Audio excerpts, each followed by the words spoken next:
The fluorescent lights of the auto repair shop hummed softly as Sarah Bennett watched her daughter Emma limp through the doorway, her knee brace clicking with each painful step. It had been 8 months since the accident, 8 months of watching her vibrant 17-year-old daughter transform from a promising track star into a young woman who could barely walk without wincing in agony. Sarah's hand instinctively moved to cover her trembling lips as she fought back tears she'd been holding for weeks. Emma had been their miracle child, born after years of failed fertility treatments and heartbreak. From the moment she took her first steps, she had been running. By age 10, she was breaking records at the local track club. By 15, college scouts were already watching her competitions. Her room was filled with medals and trophies that now seemed to mock the reality of her current condition. The scholarship offers that had once flooded their mailbox had stopped coming entirely. The accident itself had been so mundane, so unfairly ordinary. A wet patch of grass during practice, a misstep, and the sickening sound of her knee giving way. What should have been a simple recovery had turned into a nightmare that consumed their lives and savings. 3 surgeries with the most expensive orthopedic surgeons in the state had failed to restore function to Emma's damaged knee. Each procedure promised hope and delivered only more debt and disappointment. Sarah had maxed out every credit card, taken out a second mortgage on their small house, and even started a crowdfunding campaign that barely covered a fraction of the medical bills. She worked double shifts as a nurse at County General, often going 36 hours without sleep, watching other people's loved ones heal while her own daughter's condition deteriorated. The irony wasn't lost on her that she spent her days helping others recover from injuries while feeling completely helpless to heal her own child. Dr. Marcus Wellington, the renowned sports medicine specialist whose office walls were covered with photos of professional athletes he'd treated, had been their last hope. His consultation fee alone was more than Sarah made in a month. He examined Emma's knee with the detached efficiency of someone who had seen thousands of similar cases, his expensive watch glinting under the examination room lights as he manipulated her leg. His verdict was delivered with clinical coldness. The previous surgeries had created too much scar tissue. The ligament damage was extensive. Emma would never run competitively again. Walking without significant pain might be possible with another surgery, one that would cost $75,000 and had only a 30% success rate.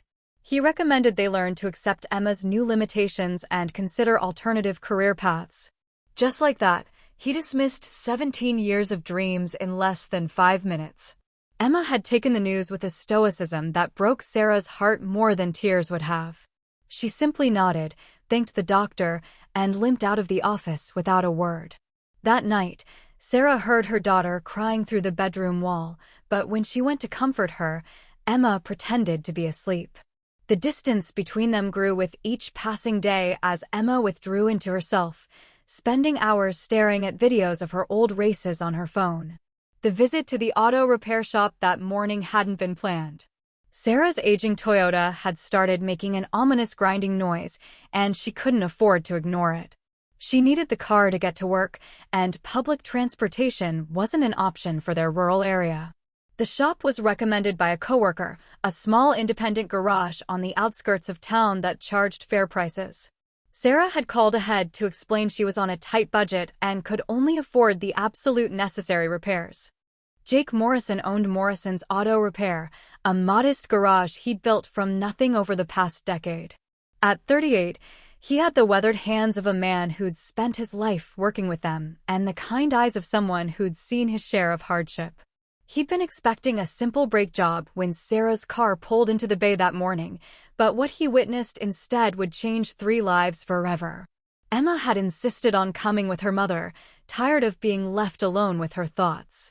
She struggled out of the passenger seat, her face contorting with pain as she put weight on her braced leg. Jake watched from the garage as this young woman who should have been bounding with youthful energy instead moved like someone 3 times her age. Something in her determined expression, the way she refused to accept help, reminded him of his own daughter. Jake's daughter, Lily, had been Emma's age when she died 4 years ago. Bone cancer had taken her slowly, painfully, robbing her of the dance career she'd loved.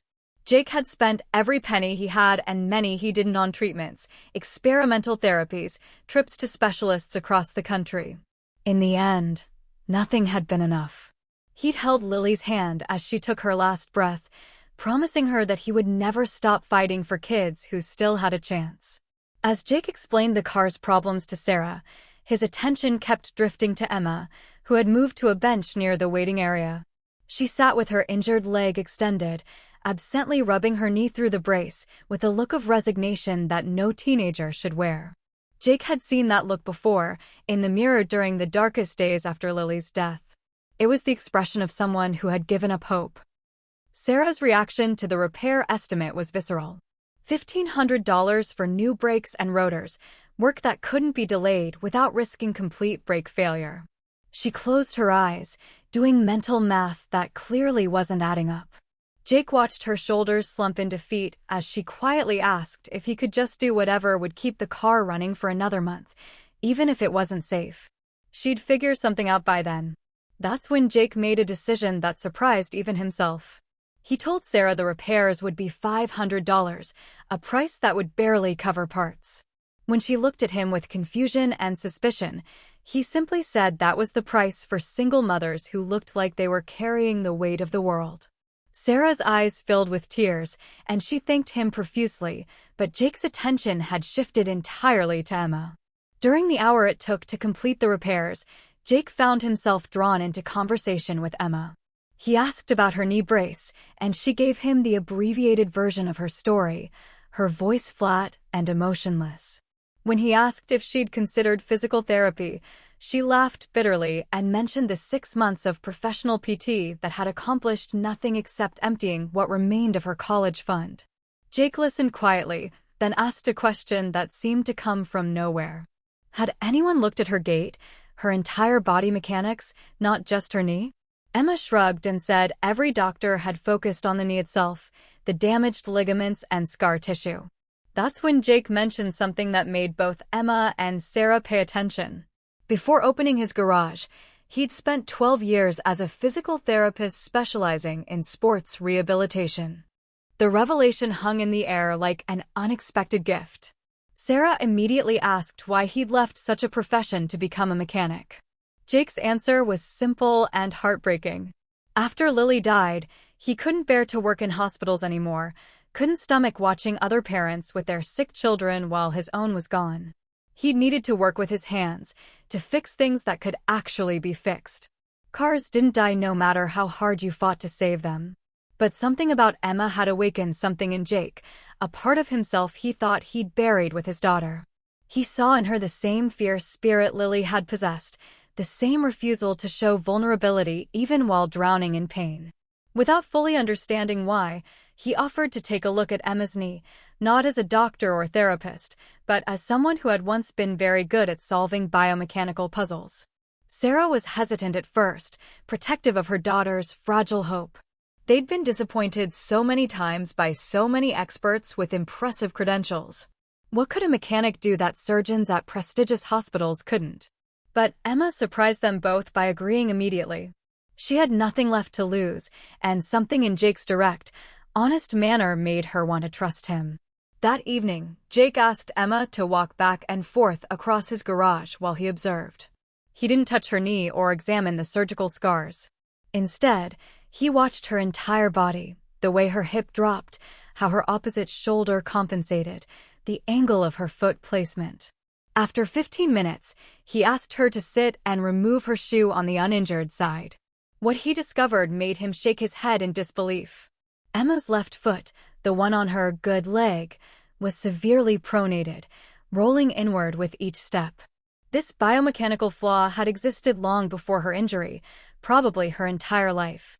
When her right knee was injured, her body had compensated by putting even more pressure on the already compromised left side, which in turn created a chain reaction of misalignment through her entire kinetic chain. Every step she took was torquing her injured right knee in ways that prevented healing and caused additional damage. The expensive surgeons had fixed the acute injury, but had completely missed the underlying mechanical problem that had likely contributed to the injury in the first place. It was like rebuilding an engine without noticing the frame of the car was bent. No amount of surgical precision could overcome faulty biomechanics. Jake explained this to Sarah and Emma using terms they could understand, drawing diagrams on a shop rag with a grease pencil. The solution, Jake believed, wasn't another surgery. It was a complete rebuilding of Emma's movement patterns from the ground up. Custom orthotics to correct her foot pronation, specific exercises to strengthen her hip stabilizers, and a systematic approach to retraining her nervous system to move correctly. It would take time, dedication, and a lot of hard work. Most importantly, it would cost almost nothing except Emma's commitment to show up every day. Sarah wanted to believe, but was terrified of false hope. She asked Jake point-blank why he was doing this, what he wanted in return. Jake's answer was painfully honest. He couldn't save his own daughter, couldn't fight hard enough, or find the right doctors, or throw enough money at the problem to keep Lily alive. But maybe, just maybe, he could help Emma. Maybe that would mean Lily's suffering and his own guilt had some purpose. He didn't want money, he wanted redemption.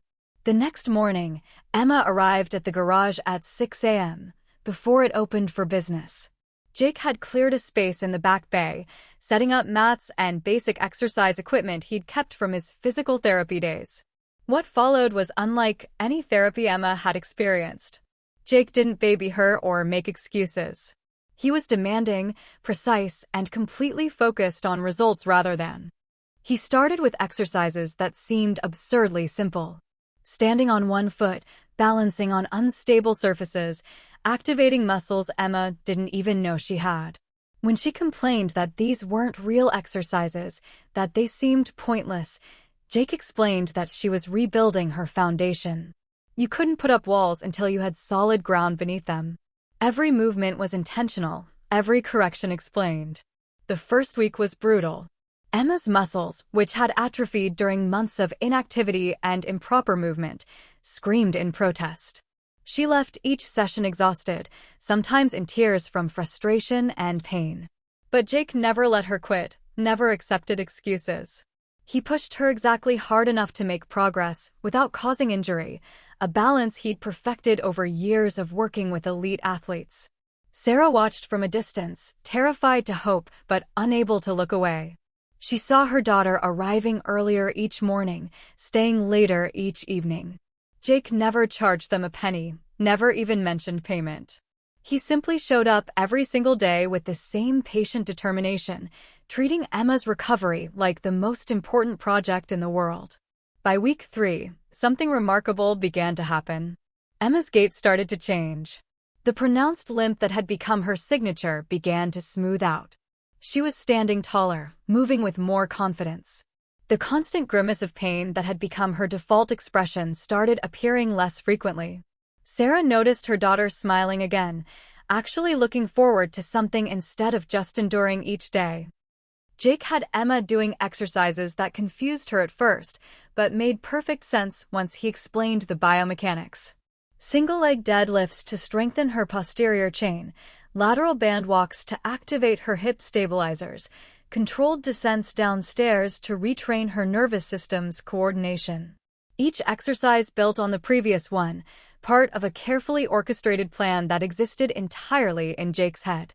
What Emma didn't know was that Jake spent his evenings reviewing her case, pulling out old textbooks from his physical therapy days, consulting with former colleagues through encrypted messages to avoid practicing without a current license. He was obsessed with her recovery in a way that both honored his daughter's memory and gave him a purpose he thought he'd lost forever. The other mechanics at the garage noticed the change in their boss. Jake had been going through the motions for years, ever since Lily died. He fixed cars competently but joylessly, arriving late and leaving early, clearly just surviving rather than living. But now he was the first one at the shop and the last to leave, his entire demeanor transformed by this project that had nothing to do with engines or transmissions. By week 6, Emma walked into the garage without her knee brace for the first time. Jake had been gradually reducing her dependence on it, and this morning he'd told her to leave it at home. Sarah had protested, terrified that her daughter would re-injure herself, but Jake was firm. The brace had become a psychological crutch more than a physical necessity, and Emma needed to learn to trust her own body again. That morning's session was different. Jake had Emma run for the first time, just 20 yards across the garage floor, but it might as well have been an Olympic final. Emma approached the distance with trepidation, her body tense with anticipation of pain. Jake stood at the far end, watching her form with the intensity of a coach timing a world record attempt. Emma ran. Not quickly, not gracefully, but she ran. Her knee held. The expected spike of pain never came. She reached Jake and looked up at him with an expression of shock and joy that made his eyes well up with tears he refused to let fall. They both knew this was just the beginning, but it was a beginning that none of the expensive doctors had believed possible. Word began to spread in their small community about the mechanic who was performing miracles. Other parents started showing up with injured kids, hoping Jake could work the same magic on their children. He turned them all away gently but firmly. Emma was special, he explained. She reminded him of someone he'd lost, and this wasn't something he could do for everyone. It wouldn't be fair to their hopes or his own heart. By week 10, Emma was running a mile without stopping, without pain, without the overwhelming fatigue that had plagued her since the injury. Her times were nowhere near her pre-injury performance, but Jake explained that speed would come once her foundation was solid. Right now, they were building resilience and proper movement patterns that would prevent future injuries. The speed work would come later. Sarah had stopped trying to pay Jake after the third week when he'd simply refused to discuss money. Instead, she started bringing him home-cooked meals, appearing at the garage with containers of food that he clearly needed. He'd lost weight since Lily died, his grief stealing his appetite along with his joy. Sarah's kindness was helping him heal in ways he hadn't expected. The relationship between Jake, Emma, and Sarah evolved into something that resembled family. They shared dinners at the garage, sitting on overturned buckets and eating off of paper plates, talking about everything except the mounting medical debt and the lost daughter that haunted them all. They became each other's support system, three people bound together by loss and hope in equal measure. Dr. Wellington, the expensive specialist who had dismissed Emma's chances, would have been shocked to see her progress. But Jake didn't care about impressing doctors or proving anyone wrong. He cared only about the determined young woman who showed up every single morning, ready to do whatever it took to reclaim her life. Her dedication reminded him why he'd fallen in love with rehabilitation therapy in the first place. By month 4, Emma entered a local 5K race. Not to win, not even to place, but simply to prove to herself that she could. Sarah stood at the finish line, her heart in her throat, watching her daughter run with a fluid grace that had been absent for so long. Emma crossed the finish line and immediately looked for Jake, who was standing slightly apart from the crowd, fighting back tears. The race wasn't important because of Emma's time or placement. It was important because it represented the death of limitations that everyone else had tried to impose on her. The doctors who said she'd never run again were wrong. The specialists who recommended she accept her disability were wrong. Sometimes healing required nothing more than someone who believed in you enough to demand you believe in yourself. Jake began working on the next phase of Emma's recovery, helping her regain the speed and explosive power she'd lost. This required different training, more intense, and focused on sport-specific movements. He reached out to his old network of coaches and therapists, people he hadn't spoken to since Lily's death, asking for advice and protocols for high-level athletic development. The transformation in Jake was as remarkable as Emma's physical recovery. He was laughing again, engaging with his employees and customers with genuine warmth instead of going through the motions. Sarah noticed the change and recognized it for what it was. Jake was learning to live again, finding purpose in helping Emma that allowed him to forgive himself for being unable to save his own daughter. 6 months after that first day in the garage, Emma's times in training runs started approaching her pre-injury numbers. Her knee was stronger than it had ever been, reinforced not just by surgery, but by proper biomechanics and functional strength. The college scouts who had stopped calling began reaching out again, having heard through the grapevine about her miraculous recovery. Sarah insisted on throwing a celebration dinner at their home, the first party they'd hosted since the accident. Jake was the guest of honor, though he was uncomfortable with the attention. Emma gave a speech thanking him that left everyone in tears, talking about how he'd given her back not just her ability to walk and run, but her dreams and her future. During the dinner, Jake pulled Sarah aside and told her something that changed everything. He'd been contacted by one of the college coaches recruiting Emma, who'd asked about his training methods. That conversation had led to an offer, a position as the athletic trainer at a Division I university, working with injured athletes. The salary was more than he'd made as a physical therapist, with full benefits and the opportunity to make a real difference. Sarah's reaction was complicated. She was thrilled for Jake, knowing this opportunity could pull him fully out of the grief that had consumed him.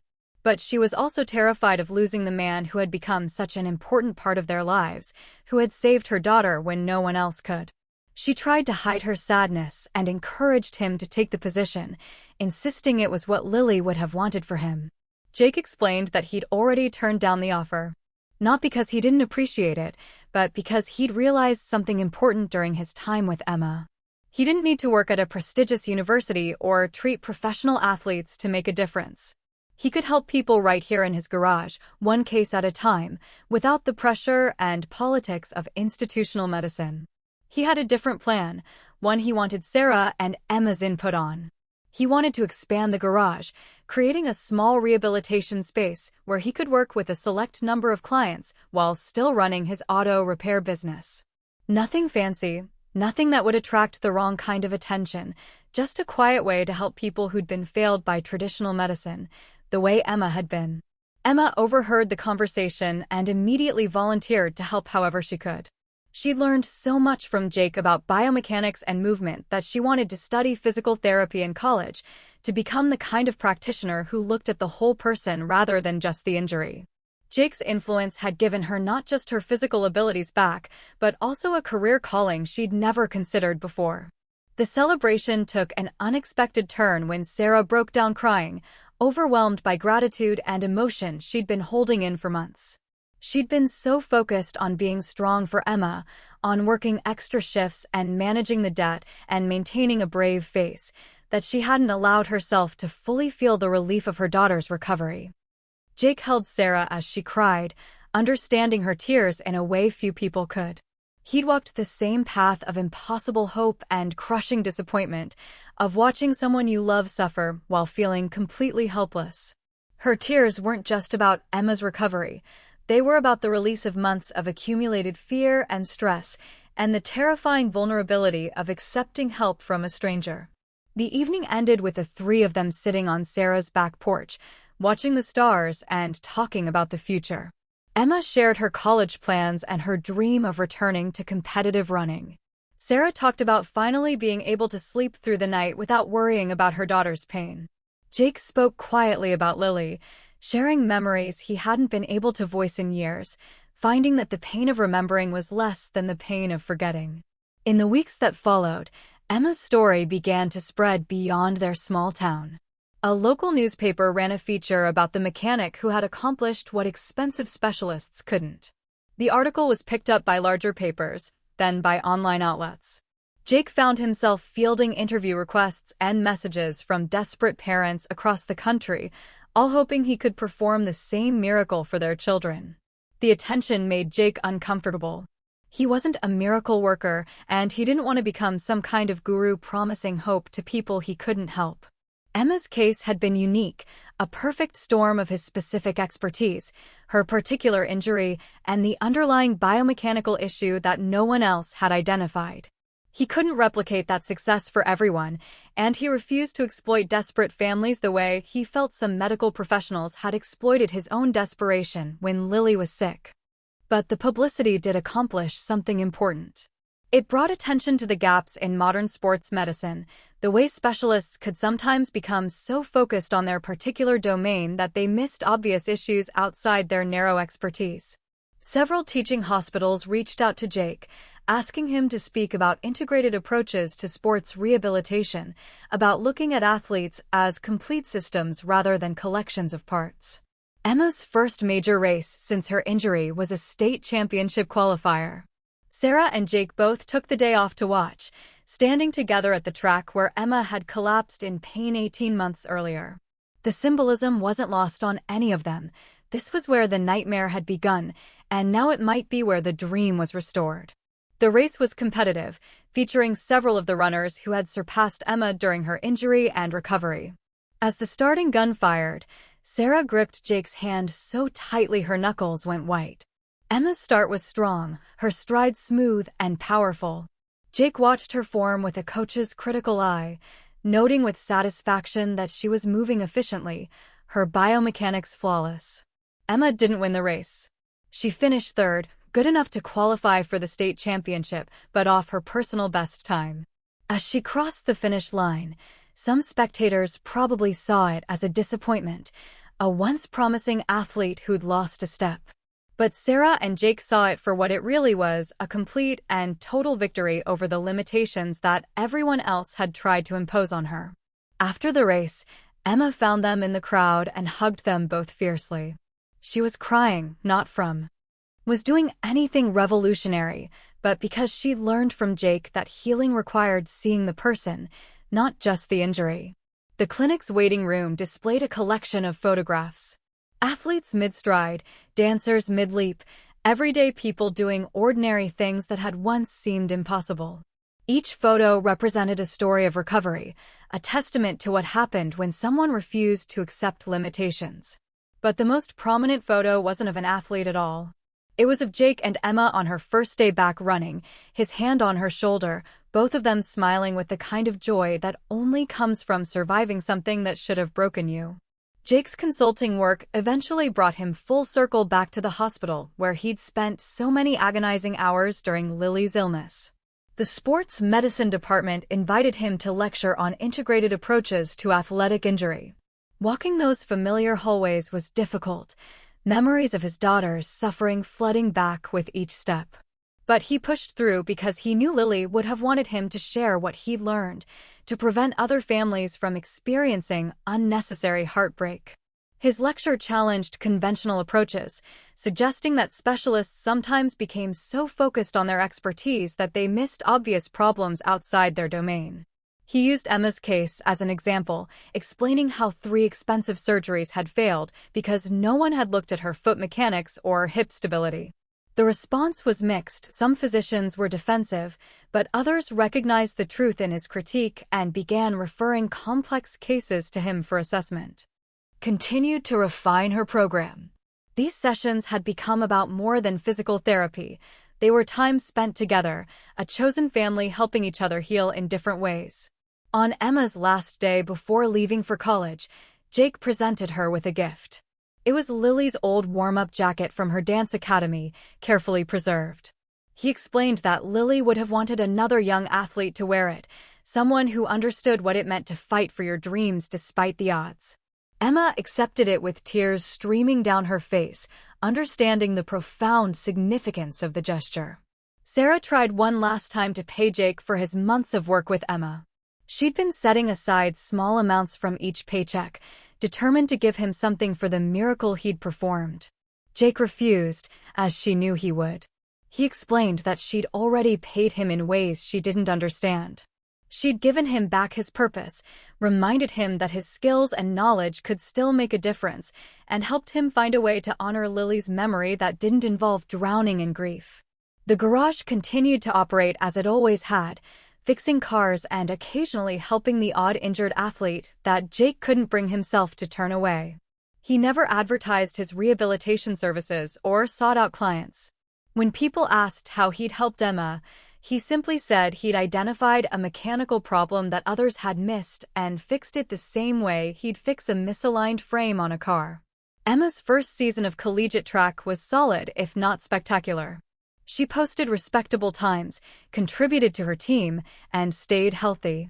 Her coaches were impressed by her attention to form and her diligence with injury prevention, qualities that separated her from teammates with more natural talent but less understanding of their own bodies. Jake had taught her to be her own best therapist, to listen to her body and address small issues before they became big problems. During Emma's winter break, she returned to the garage and found Jake working with another young athlete, a boy who'd been told he'd never play basketball again after a severe ankle injury. Emma watched Jake go through the same methodical assessment she remembered from her first day, identifying compensatory patterns and underlying weaknesses. She saw in this new client's eyes the same desperate hope that she'd felt 18 months earlier. Sarah had been promoted at the hospital, her reputation for dedication and compassion earning her a leadership position with better pay and more reasonable hours. The financial pressure that had been crushing her family for so long was finally easing. She'd been able to pay off most of the medical debt from Emma's surgeries, though it would take years to fully recover from the financial devastation. One evening, Sarah confided in Jake that she'd started seeing a therapist to deal with the trauma of Emma's injury and recovery. She'd spent so long in survival mode, fighting for her daughter's future, that she'd never processed her own fear and helplessness. Jake encouraged her, sharing that he'd also started therapy after Lily's death, though it had taken him far too long to accept that he needed help. Their relationship had evolved into something neither of them had expected or planned. They were bonded by shared trauma and shared joy, by having walked through fire together and emerged on the other side. It wasn't romantic, at least not yet, but it was profound. They understood each other in ways that required no explanation, two parents who'd fought impossible battles and somehow found a way forward. Emma's sophomore year brought the breakthrough everyone had hoped for. Her times dropped significantly, approaching and then exceeding her pre-injury personal records. She won several races and earned all conference honors. The sports medicine staff at her university studied her case, fascinated by her recovery from an injury that should have ended her career. Emma always gave credit to the mechanic back home who'd seen what no one else had. Jake received a letter from Emma's university asking if he'd be interested in consulting on difficult cases, athletes who weren't responding to traditional treatment approaches. The compensation they offered was generous, but more importantly, it represented validation of his unconventional approach.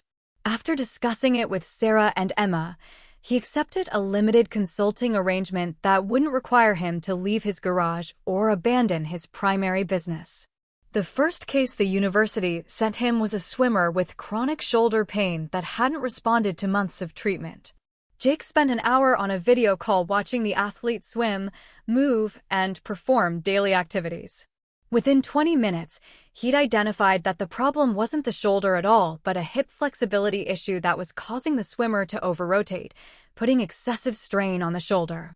The solution was simple once the root cause was identified. Word of Jake's consulting work spread through collegiate athletic departments. He became known as the mechanic who could fix what doctors couldn't, though he insisted that title was misleading. He wasn't fixing anything that doctors couldn't fix. He was simply looking at problems from a different angle, with fresh eyes unconstrained by traditional diagnostic algorithms. Sometimes the outsider's perspective was the most valuable one. Sarah and Jake's relationship gradually shifted from friendship into something deeper. It happened slowly, naturally, without either of them making a conscious decision to pursue it. They'd been through too much together to play games or hide their feelings. When Jake finally told Sarah he'd fallen in love with her, she laughed and said she'd been waiting for him to figure that out for the past 6 months. Emma's reaction to her mother dating Jake was uncomplicated joy.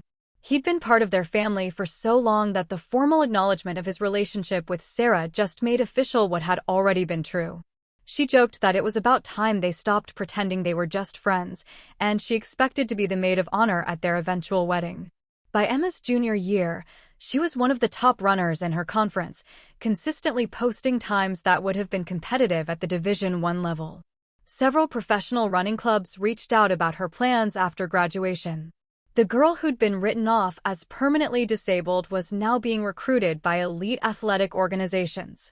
Every time someone asked about her remarkable recovery, she told them the same story about a grieving mechanic who'd refused to accept the limitations that others had imposed on her. Jake expanded his garage, building a small but well-equipped rehabilitation space in an adjacent building. He hired a licensed physical therapist to handle the clinical work while he focused on the biomechanical assessments that were his true gift. The arrangement allowed him to help more people while staying within legal and ethical boundaries. His reputation grew steadily, built not on advertising but on results and word of mouth. Emma's first day of physical therapy school, she wore a shirt that read "Fix the Foundation, not just the injury," with Jake's Garage logo on it. When her professors asked about the shirt, she told them the story of how a mechanic had accomplished what expensive specialists couldn't. Some of her professors were skeptical, defending the traditional medical approach, but others recognized the truth in her story, that healing was as much art as science, requiring creativity and humility in equal measure. Years after that first morning in the garage, Emma returned home for a visit and found Jake working with a new client, a young dancer with a hip injury. The girl reminded Emma of herself at 17, desperate and hopeful and terrified all at once. Emma stayed to watch Jake's assessment, marveling at how he could identify problems that no one else saw. She realized that what she was witnessing wasn't just physical therapy, it was a profound act of compassion, one person refusing to let another person's story end before it should.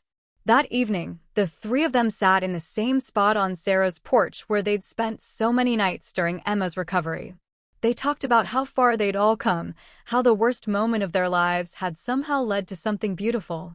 Jake spoke about Lily with sadness, but also with peace, grateful that his daughter's legacy included all the young athletes he'd helped in her memory. Emma shared that she decided to specialize in sports rehabilitation, focusing on cases that traditional medicine had given up on. She wanted to be for other injured athletes what Jake had been for her, someone who refused to accept limitations, who looked beyond the obvious injury to find the hidden causes. Her career would be Lily's legacy too, a ripple effect of compassion spreading outward from one grieving father's decision to care. Emma's first day of physical therapy school, she wore a shirt that read "Fix the Foundation, not just the injury," with Jake's Garage logo on it. When her professors asked about the shirt, she told them the story of how a mechanic had accomplished what expensive specialists couldn't. Some of her professors were skeptical, defending the traditional medical approach, but others recognized the truth in her story, that healing was as much art as science, requiring creativity and humility in equal measure. Years after that first morning in the garage, Emma returned home for a visit and found Jake working with a new client, a young dancer with a hip injury. The girl reminded Emma of herself at 17, desperate and hopeful and terrified all at once.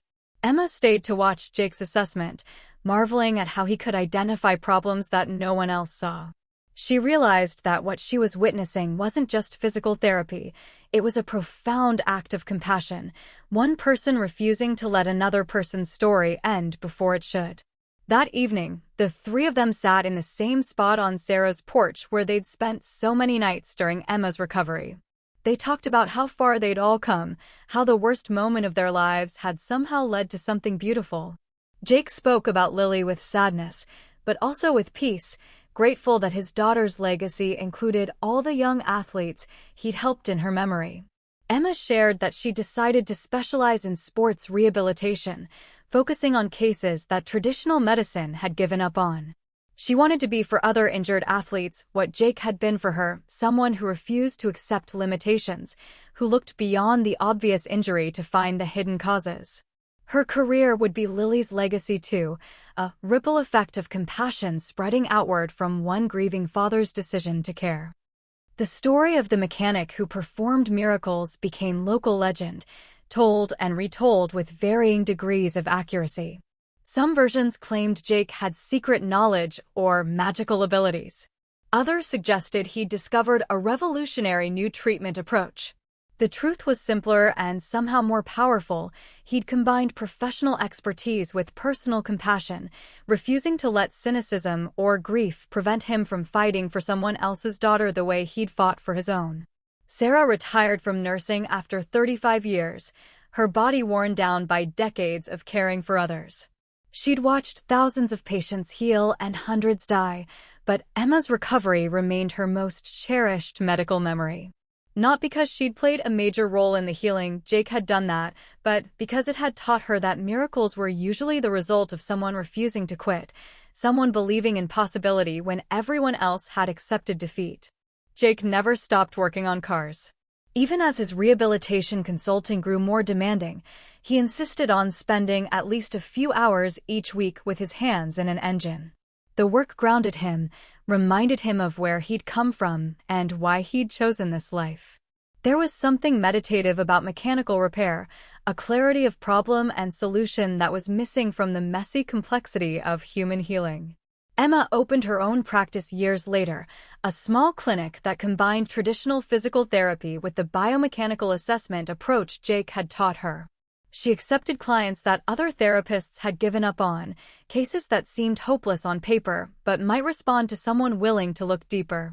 Her success rate was remarkable, not because she was doing anything revolutionary, but because she learned from Jake that healing required seeing the person, not just the injury.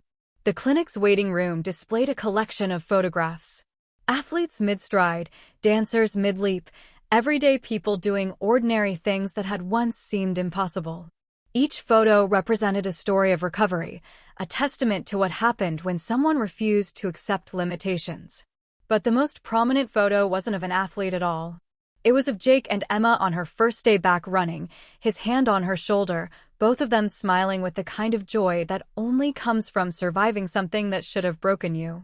Jake's consulting work eventually brought him full circle back to the hospital where he'd spent so many agonizing hours during Lily's illness. The sports medicine department invited him to lecture on integrated approaches to athletic injury. Walking those familiar hallways was difficult, memories of his daughter's suffering flooding back with each step.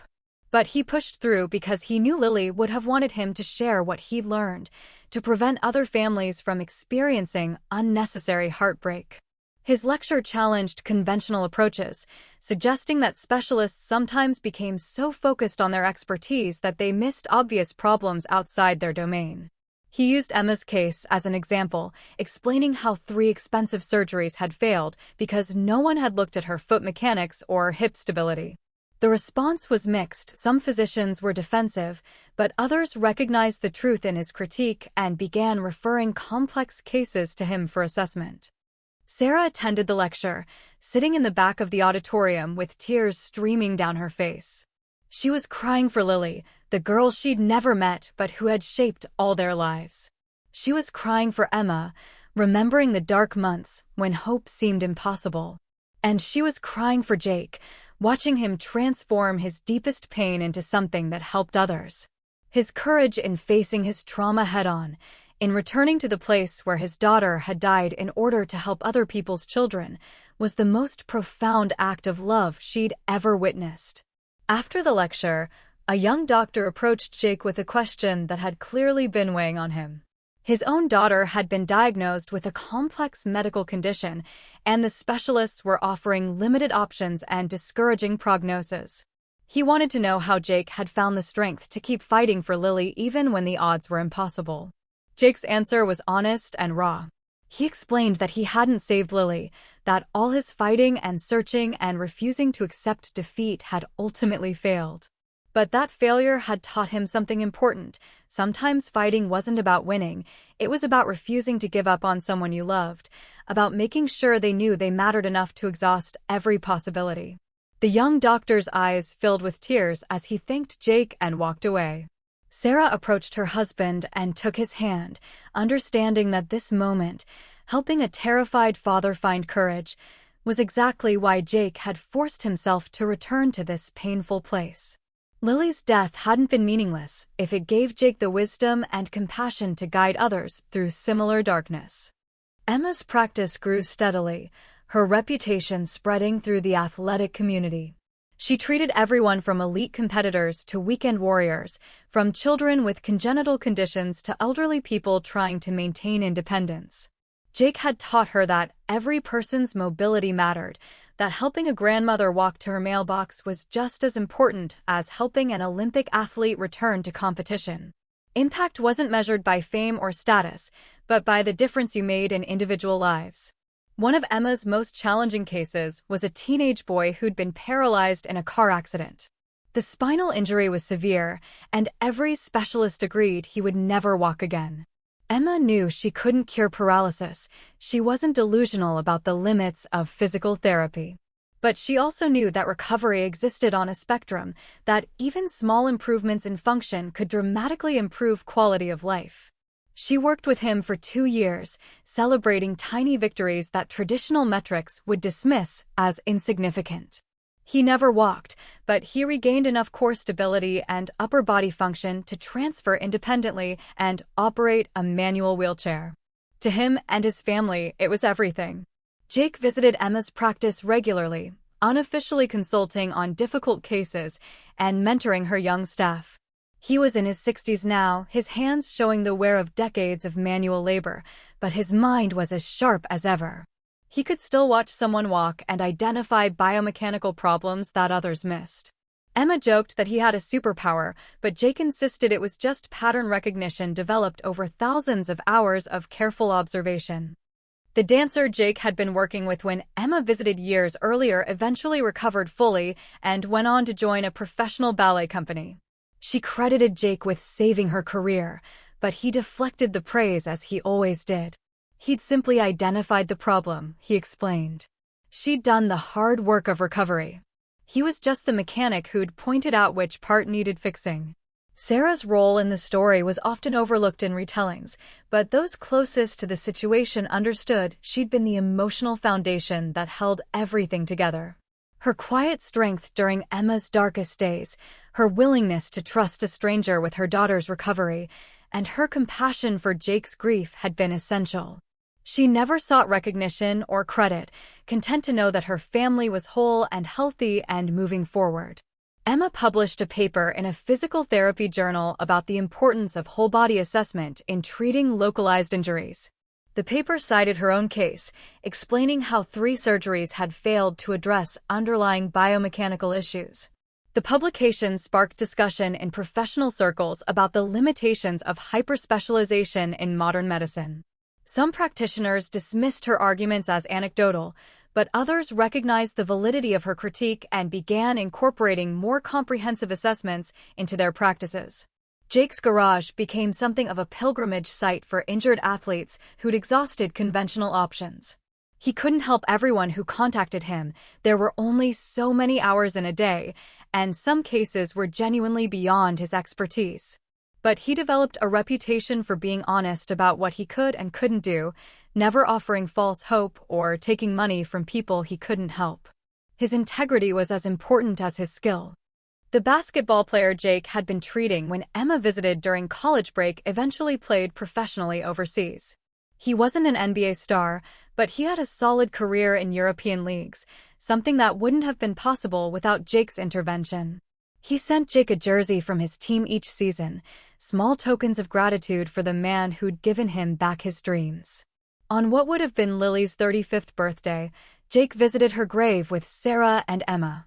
They brought flowers and shared memories, Jake telling stories about his daughter that Emma had never heard. He talked about Lily's laugh, her determination, her kindness to younger dancers at her studio. Emma understood that she would never replace Lily in Jake's heart. She wasn't meant to. But she also understood that loving her hadn't diminished his love for his daughter. Hearts didn't work by subtraction. They expanded to hold more. Emma got married at the garage, the location chosen deliberately to honor the place where her life had been restored. Jake walked her down the aisle, her biological father having abandoned the family years before her injury. There was no question about who should have that honor. Jake had fought for her, believed in her, and refused to let her story end prematurely. That made him her father in every way that mattered. Sarah's health began declining in her 70s, the toll of decades of nursing finally catching up with her body. She faced her own health challenges with the same grace she'd shown during Emma's recovery, never complaining, always finding reasons to be grateful. Jake cared for her with the same dedication he'd shown Emma, understanding that love meant showing up consistently, especially when things were difficult. Emma brought her own children to the garage to meet Jake, wanting them to know the man who'd changed their family's trajectory. She told them the story of how Grandpa Jake, they'd adopted the title naturally, had helped her walk again when everyone else said it was impossible. She wanted them to understand that healing came in many forms, that sometimes the most important help came from unexpected places. Jake's consulting work continued into his 70s, though he limited it to video assessments from home as his own mobility decreased. Age brought its own biomechanical challenges, a reality he faced with humor and pragmatism. He used his own declining physical state as a teaching opportunity, demonstrating to younger therapists how to adapt exercises for aging bodies and chronic conditions. The garage eventually closed when Jake retired completely. The business sold to one of his longtime employees who promised to maintain its reputation for honest work and fair prices. Jake kept a small workshop at home where he tinkered with projects and occasionally consulted on rehabilitation cases. He never fully stopped working because the work had never been about money. It was about purpose, about honoring Lily's memory by fighting for other people's children. Emma's children grew up hearing stories about Aunt Lily, the cousin they'd never met but whose spirit influenced their lives in countless ways. They understood that their grandfather had experienced terrible loss and had chosen to transform his grief into something that helped others. It was a lesson in resilience and compassion that shaped their own values and choices. When Jake died peacefully at 82, his funeral was attended by hundreds of people whose lives he'd touched. Athletes whose careers he'd saved, parents whose children he'd helped, colleagues who'd learned from his unconventional approach. Emma delivered the eulogy, speaking about the mechanic who'd fixed people instead of just cars. Emma brought her own children to the garage to meet Jake, wanting them to know the man who'd changed their family's trajectory. She told them the story of how Grandpa Jake, they'd adopted the title naturally, had helped her walk again when everyone else said it was impossible. She wanted them to understand that healing came in many forms, that sometimes the most important help came from unexpected places. Jake's consulting work continued into his 70s, though he limited it to video assessments from home as his own mobility decreased. Age brought its own biomechanical challenges, a reality he faced with humor and pragmatism. He used his own declining physical state as a teaching opportunity, demonstrating to younger therapists how to adapt exercises for aging bodies and chronic conditions. The garage eventually closed when Jake retired completely. The business sold to one of his longtime employees who promised to maintain its reputation for honest work and fair prices. Jake kept a small workshop at home where he tinkered with projects and occasionally consulted on rehabilitation cases. He never fully stopped working because the work had never been about money. It was about purpose, about honoring Lily's memory by fighting for other people's children. Emma's children grew up hearing stories about Aunt Lily, the cousin they'd never met but whose spirit influenced their lives in countless ways. They understood that their grandfather had experienced terrible loss and had chosen to transform his grief into something that helped others. It was a lesson in resilience and compassion that shaped their own values and choices. When Jake died peacefully at 82, his funeral was attended by hundreds of people whose lives he'd touched. Athletes whose careers he'd saved, parents whose children he'd helped, colleagues who'd learned from his unconventional approach. Emma delivered the eulogy, speaking about the mechanic who'd fixed people instead of just cars. Who'd taught her that healing required seeing beyond the obvious injury to find the hidden causes.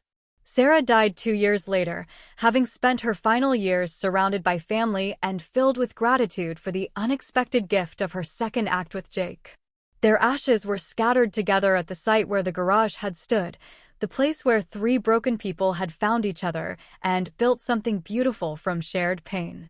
Emma continued her practice for another 2 decades, training a new generation of physical therapists in the comprehensive assessment approach Jake had taught her. She never forgot the lessons learned in that garage, that healing required compassion as much as expertise, that recovery was rarely linear, and that the person everyone else had given up on might just need someone willing to look at their problem from a different angle. The original garage site was eventually redeveloped, but a small plaque marked the location, reading, "Morrison's Auto Repair and Life Restoration," where one man proved that miracles are just persistence in disguise. It was placed there by the collective effort of former clients and patients, a testament to the mechanic who'd understood that fixing people wasn't fundamentally different from fixing cars. You had to identify the root cause, not just treat the symptoms. Emma's grandchildren asked her once why the story of Grandpa Jake was so important, why it got repeated at every family gathering. She explained that it wasn't just about her learning to walk again. It was about what happens when someone refuses to accept limitations, when compassion meets expertise, when grief transforms into purpose. It was about the truth that healing rarely happens in sterile medical offices, but in places like garages, where one person cares enough about another person to fight for them with everything they have. The story of the mechanic and the girl who couldn't walk became part of family legend, passed down through generations.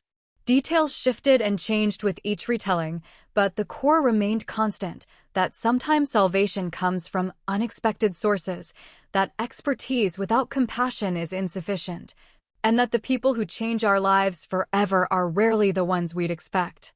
Jake had been a mechanic with a broken heart who found redemption in helping a broken girl walk again. Sarah had been a desperate mother who learned to accept help when pride and independence had to yield to necessity. Emma had been a girl who'd lost everything and learned that endings are sometimes just new beginnings in disguise. In the end, the most important part of the story wasn't the medical miracle or the unconventional approach or even the happy ending.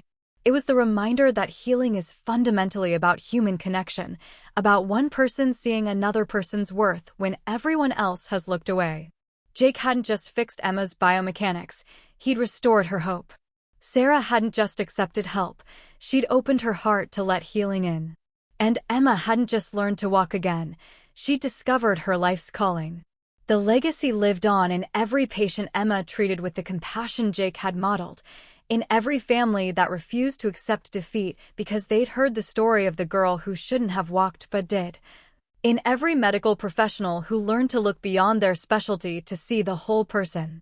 Jake's garage was gone, but his impact rippled outward through time and space, touching lives he would never meet, solving problems he would never know about. And perhaps that was the real miracle, not that one man had helped one girl walk again, but that their story inspired countless others to believe in possibility when faced with impossible odds, to question authority when authority proved wrong, and to remember that healing often requires nothing more complex than one person refusing to give up on another. That was Jake's gift, Lily's legacy, Sarah's strength, and Emma's inheritance, the understanding that love, persistence, and a willingness to look deeper could accomplish what money and credentials often couldn't.